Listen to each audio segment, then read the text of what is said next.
Information sur l'écran d'accueil appelé Dashboard.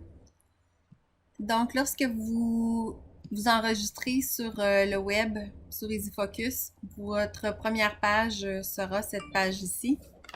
Alors,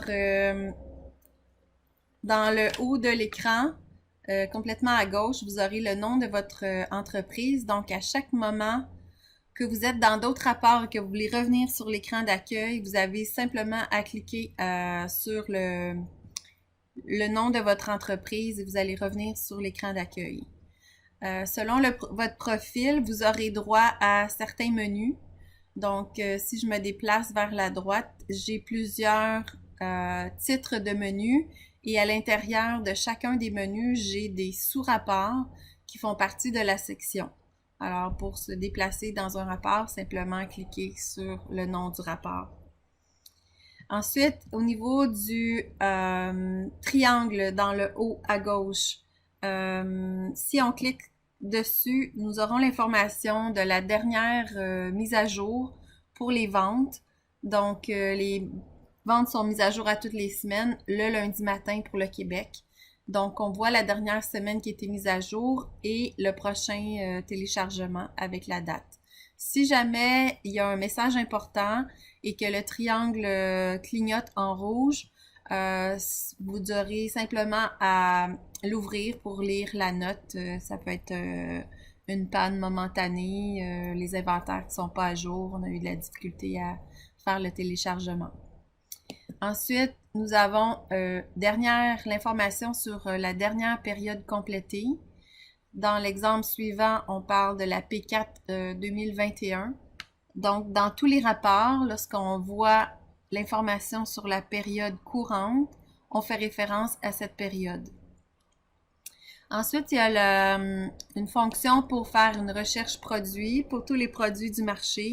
Je peux taper un nom de produit ou un code de produit et j'aurai accès à un autre niveau d'information qu'on pourra discuter dans une autre capsule. Ensuite, nous avons la recherche client. Donc, je peux inscrire un numéro de succursale et cliquer sur le lien en bleu pour accéder à la fiche client. Ça peut être un nom de succursale ou un nom de restaurateur ou d'un client particulier pour les commandes en importation privée. Ensuite, nous avons l'option de changer de province selon votre profil. Si vous avez accès à plusieurs provinces, il s'agit de cliquer sur la petite flèche et vous aurez l'option de sélectionner une autre province. Ensuite, les 4 derniers blocs, en fait, favoris vous permettent de sauvegarder certains rapports favoris et d'aller les récupérer. Vous pouvez changer la langue en cliquant uniquement sur le nom. Je passe de français à anglais. Si jamais il y a des notifications qui sont envoyées, vous pourrez lire les messages à partir de cette icône.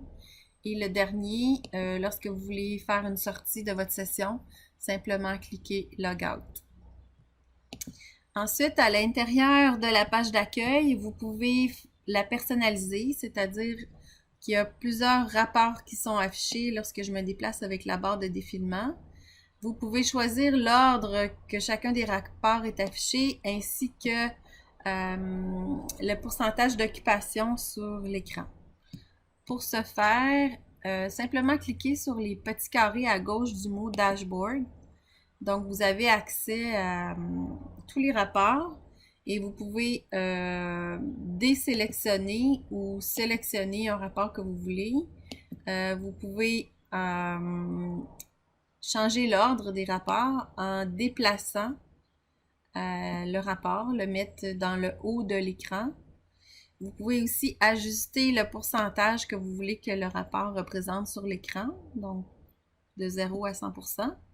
Comme ici, je pourrais afficher ces deux rapports-là côte à côte, chacun à 50%. Ensuite, vous faites appliquer les modifications et vous avez un onglet, un encadré vert qui mentionne que les changements ont été sauvegardés. Alors, tout de suite, ça s'applique sur votre écran.